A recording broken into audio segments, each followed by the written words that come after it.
nandito na kami sa gate para mag-prank. Tingnan mo naman yung itsura na kami dito. Nagsaset na sila lang.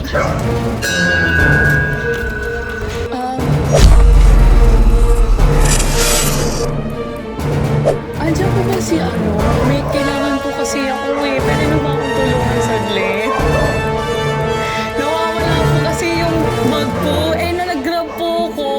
Hindi ko na po makontak. Baka pwede niyo po akong tulungan. Pwede.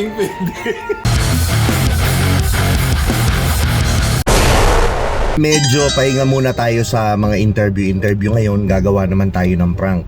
Meron kasi akong pinsan na sobrang fan ni Ava Mendez. So ang gagawin ko ngayon, dahil kasama ko si Ava, ayan si Ava Mendez. Ngayon, ano ngayon ang gagawin mo kung si Ava Mendez bigla ang kakatok sa gate mo tapos manghihingi ng tulong? So titingnan natin ngayon, ipaprank natin ang pinsan ko, ang kuya ko. Itong kuya kong to, ito yung sumusuporta sa akin from the start, sa simula na nagbabanda ako nung 17 years old ako hanggang ngayon nagbablog ako, sumusuporta pa rin siya sa akin. So isa rin sa mga goal ko is ipakilala sa kanya yung idol niya at mismong kakatok sa gate niya at manghihingi ng tulong. Sige, tignan natin. Let's go! So Ava, alam mo na gagawin mo. Ang gagawin mo lang, kakatok ka sa pinto nila, tapos hihingi ka ng tulong. Kahit na anong tulong, ganyan. Pwede ka ba nasiraan ka, naligaw ka. So gamitin mo na yung mga acting skills mo, ha? Okay. Oo. Let's go! Let's go!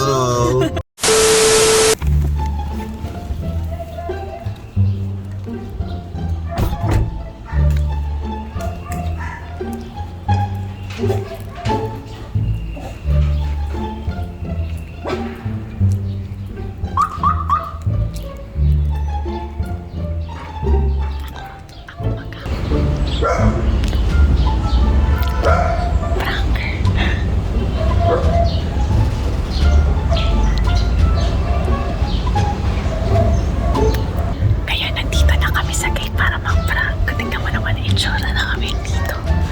Nagsaset na sila lang.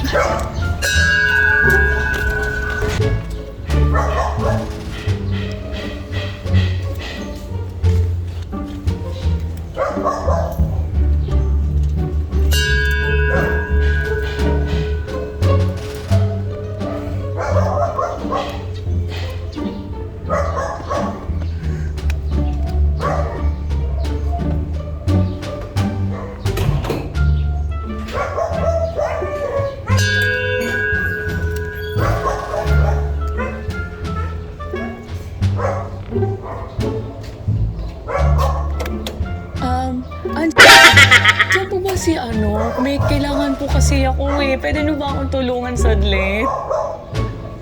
Nawawala po kasi yung bag ko. Eh, nag-grab po ko. Hindi ko na po makontak. Baka pwede niyo po akong tulungan. Pwede. Okay lang po ba? Oo naman. Nandun po kasi na ano po. Okay lang po ba magpasama sa inyo? Langiya ka. Ano? Masaya ka ba? Oo naman. Pagmulat ko pa naman. May tao sa labas. Ano ba nasabi mo ngayon? Nakikita ko nasa gate mo si Ava Mendez. Pero yung bag ko po, naiwan ko po dun sa grab. Paano kaya yun? Ayun ang ating problema ngayon, ang ating dapat gawin.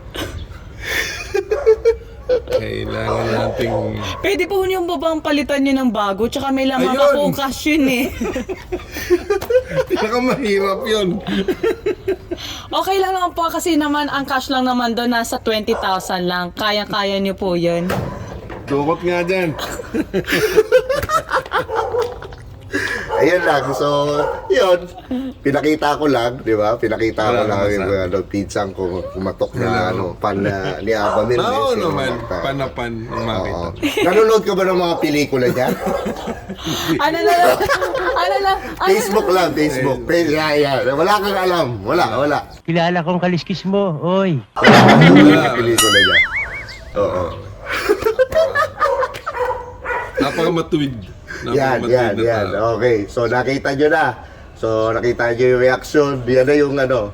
Sige, hindi natin malalaman kung sino si Ava Mendez pupunta sa gate nyo. Di ba? O, yan.